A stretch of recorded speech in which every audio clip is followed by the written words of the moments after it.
Selamat pagi, saya Analusia Reviali ingin menyajikan presentasi tentang apoptosis dan nekrosis sebagai tugas patofisiologi gizi 1. Inilah penyajian dari saya.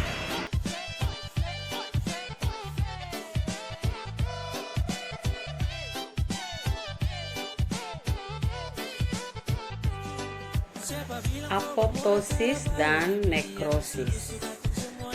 Kematian sel terjadi dalam dua jalan, yaitu apoptosis dan nekrosis.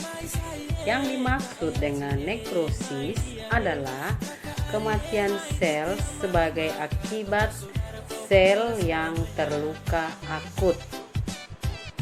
Sedangkan apoptosis, yang dimaksud dengan apoptosis adalah kematian yang terprogram yang penting dalam berbagai proses biologi. Apa yang membuat sel mematikan diri? Yang pertama adalah signal positif dan adanya signal negatif. Apoptosis merupakan kematian sel yang terprogram yang penting bagi berbagai proses biologi. Mengapa? Karena adanya perkembangan dan adanya perlindungan.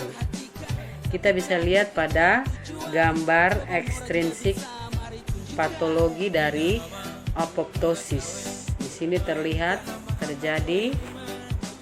lebih jelas proses terjadinya apoptosis.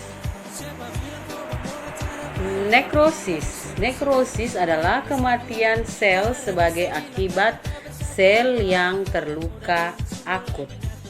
Morfologi nekrosis. Yang pertama, sel membesar dan pecah.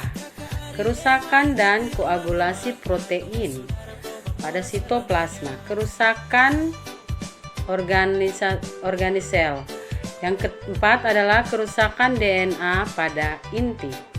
Kita bisa lihat mekanisme dan ciri-ciri kematian sel pada nekrosis dan apoptosis.